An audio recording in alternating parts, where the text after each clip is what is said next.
him and I'm at it again. The crystal air calling my name. Down a gravel road, box full of fur, and a mystery in the next steel burr. Catching the first made me a believer. A whole lot of coons, yotes, and beaver. What a day, guys. What a season. Well, good morning, everybody. At some point, I'm going to get time to get these videos put online. It's just been a struggle. We were way behind on skinning and everything else, but I've last 3 or 4 days, you know, we got that ice storm real bad. I've kind of dabbled with trapping a little bit. Basically, I had a piece of that line I just didn't set off. Dealing with the ice and everything, I basically just gave myself something to check every day, pretty much. My biggest catch on it was like 7, I think, so nothing major. We're sitting at 905 right now, but we got everything fresh baited. We set a new line yesterday, what's left of it. The bad thing is I had the biggest theft I've ever had on my line, ever, by a long shot. Somebody took me for 72 locations yesterday, so very hard pill to swallow. Ended up being over 100 traps, I think right at 100, 102 or 104, something like that.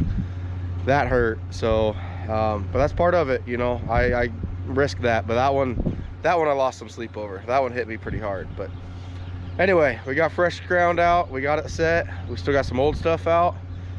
We're gonna keep, you know, a very positive attitude and go see what we can do. Well, not a bad start.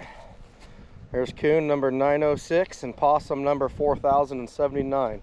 I have no idea, but we got several hundred possums so far too. But first spot, and this stuff's been out here for a while, so that's optimistic. We got that fresh ground we're gonna go to and set a little bit more, even though I'm down to just 2 days left of really hitting it hard. So we'll see what happens when I get there.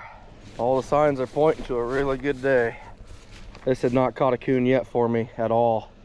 And I sat on top of someone's catch circle when we did this, so that's a good sign. I think they moved well last night. I can't wait to get to our fresh ground. Well, we're setting more on this, actually staking. I brought some with me. There's some good trails that really developed. You know, this is literally just gonna be a 1-day check, but you know, we get 25 or 30 of these out. That might be 15 coon tomorrow. A lot more work, you know, just doing a 1-day thing and pulling these suckers, but you got to find your drive and push past it, because every coon counts at this point. Oh, we got this fresh location. Gray sign coming right down the waterway. Pure mud crossing over. Now this is bad. Dead coon laying right there. No catch circles here, no signs of anybody trapping, but I think that right there is the culprit of why my season's been a struggle.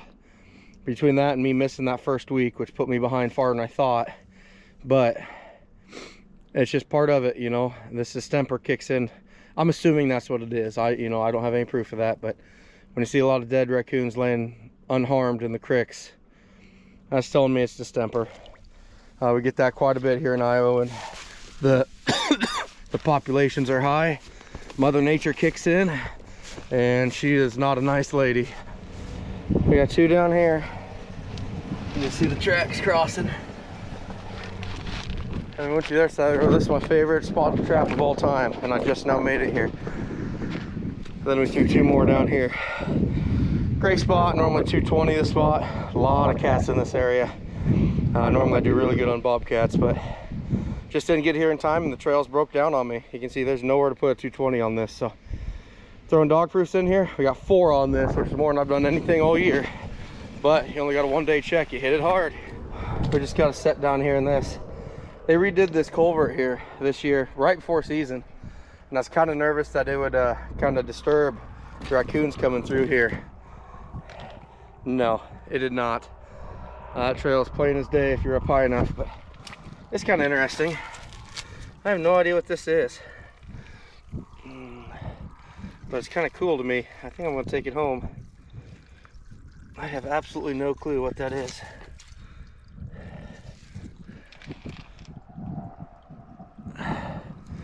Kind of neat to me though. I love the old school stuff, the the old things you find at the old homesteads and things around here, but that's pretty neat. Well, came up to our first spot on the new piece. Pretty damn nervous. You can see these tire tracks turning, and then you can see where someone backed up here and stopped to our first coon. Makes me nervous because this is where I got ripped off bad. I've never been ripped off like that before. You know, like I said, I'm pretty good at, you know, accepting theft and, you know, tolerating it and just moving past it and letting it go and pushing on. But 72 locations, we definitely lost a little sleep on that one. But anyway, we're gonna leave him here. It's just a 2-day check. Hopefully nothing else comes up missing, but kind of nervous. Anyway, got another coon going back to truck though. Another 40 yards, and we got 2 out of 2 on this fresh piece. So let's hope it keeps going. I don't know if you can see the water dripping or not, but that sun finally came out for the first time in days, and things are starting to melt finally. The fog's lifting. Hopefully it's gonna be a really good day, guys. Well, number 4. This is the area where someone beat me to it too. We've had trappers in here before me. I'm setting up on some of their circles even. But good to be still pulling fur coming in after they were here. So nice big boar here. That's what we're after. Awesome trail. Didn't double, but very next spot we got another one. We caught our last one right there before that field entrance. So another nice big one. This is probably gonna be the last little bit here where our fur quality is gonna be good. You know, you saw me in the last videos. They're starting to break down a little bit, but so far today they're good. But here after Christmas, it's gonna take a pretty good turn, I think. So nice coon. We'll get him taken care of and get out of here. I love when you pull up here and you can just see that mud half moon.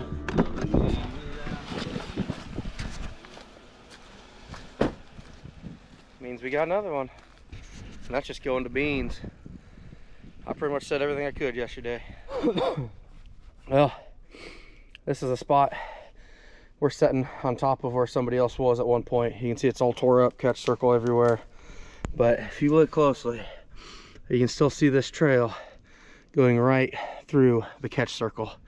There's also another one splitting off this way, so there's still plenty of fur here. We're gonna get these baited up and hopefully pick up 2 coon tomorrow. Well, I would say we're doing pretty good. Well, you can just see this trail up there behind him, I think. But he's hiding right here. Got an old fence down here that's kind of a mess, but I was hoping to get 2 put in here, but it didn't work out. But size isn't the biggest today, but that's all right.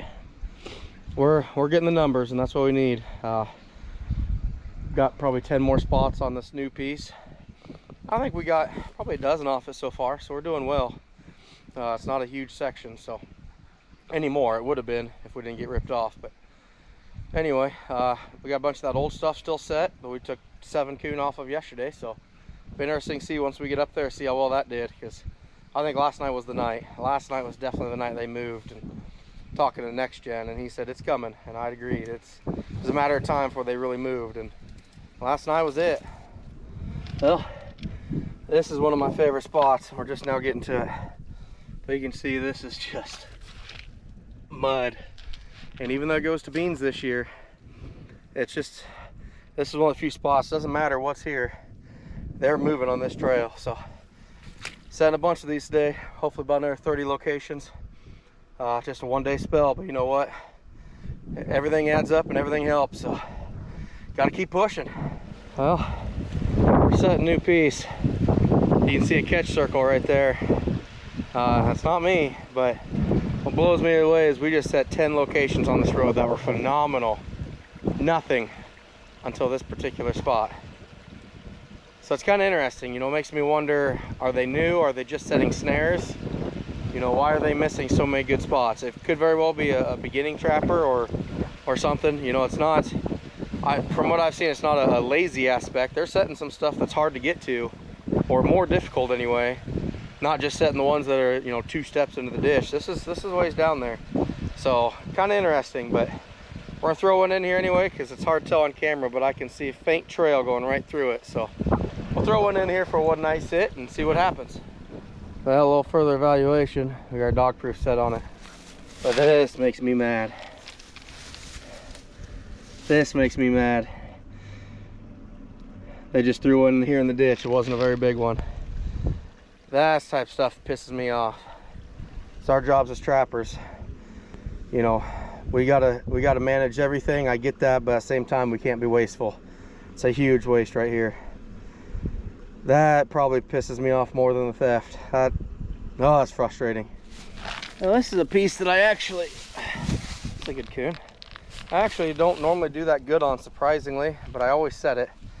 Last 2 years I've done pretty well on, but we got this fence row right here. We got corn on one side, hay on the other. On the other side, we have a field entrance behind my truck right now, so you can't see it. But this would be a great spot if the circumstances were different. You could throw a snare in here and probably catch a coyote coming through here. But it's never really been good enough for it. I got a little spot right here where I throw a 220 in that you probably could get a snare in. But I just throw a 220 in every year, and last couple of years it's worked out pretty well. So this is the old stuff. We're pulling a lot of it, but a lot of the deadhead stuff, because we got a lot of stuff to do tomorrow, including pull everything. I gotta get new tires put on, and then I got about a 3-hour drive midday to drop off one of my markets. So it's gonna be a big day tomorrow. So we're trying to tidy up everything we can, make sure everything's baited for one last push. But good to have a coon on the old stuff. Well, I got a feisty little guy here. This is towards the end of that old stuff again. Well, beginning of the old stuff, I should say. But can't stress how important it is. You got to make sure you rebait these suckers. That cat food works awesome, but especially later in the year, the mice get terrible and they will clean these suckers out fast. So yesterday I went through and rebaited pretty much everything, which again we're gonna do tonight since we got one more day. But got to keep pushing, guys. Keep pushing. Well, these possums been hitting real good the last couple days. Definitely no shortage of them by any means. Well, the older piece kind of slowed down on us, but that's to be expected. You know, we've been here quite a while. Still pulling a few, got all our deadheads pulled, and now we're just going to finish it out for the day and make sure everything's baited for one more day. But right underneath this cedar tree, and you can just see that trail. It goes right to a fence line and a good thicket on the other side. Just a little guy, but I'll take him. Well, things are winding down now. Another real little guy here, but I always worry about these danger cable routes. Not to dig. Haven't hit one of the pogo yet, so hopefully that continues. This piece is looking pretty good. We just got one down there at the bottom. Bunch of tracks going up this. In here, he's hiding on us. Good coon, another good one. So guess where it's going, underneath cedar tree up to corn. Well, it took a while for this one to produce, but I'm glad it did finally. It's kind of a cool place. This is actually where my dad grew up. The house is condemned and fallen in and everything, but whenever he rides with me, he can tell me stories about him and his brothers out here doing really stupid things when they're younger. But glad to finally catch one here. That one hits home a little bit for me. Oh, this last section of the line is really doing well for us. I'm really happy with it. Especially, you know, winding down over here. This is one of the pieces that I like the most. It's actually kind of where I started trapping. You can't see it from here, but the creek on the other side of the road is where I started trapping. You know, I'd walk a section. You know, it'd take me 4 to 5 hours to walk a creek, but I still remember the first day I caught not first day, but one day I caught 9 coon, and man, I was on high heaven right there. I thought it was just the coolest thing ever to catch 9. So come a long way since those days, back before I could drive. That's back when Dad worked nights. I was in high school, and he'd drive me out to the spot, sleep in the truck, and I'd go trapping. So a lot of memories out here. Definitely like being out in this area. I'm not sure what our number is in here, but I'll tell you what, it's getting bigger. I'm gonna try to dispatch him just like that. Hi. Oh, you come see me every time I'm down here, don't you? Huh? Yeah, that's why we got to be careful with dog proofs, although your head's too big to even fit in a 330, I think. Yeah. Oh, you're so playful. Man, she's holding strong for us. Yesterday I came through here and I had one with a 20 gauge slug through it, so part of the risk of doing this during deer season. But this whole stretch right here, bunch of cedars, everything. We're going to corn on the other side of the road, all the way down. I've got like 6 stops in this, and it has produced very well this year. I don't know, but I'm guessing we've taken 12 coon off it so far, which don't sound like much, but it's 300 yards. So get spots like that, and man, it's money.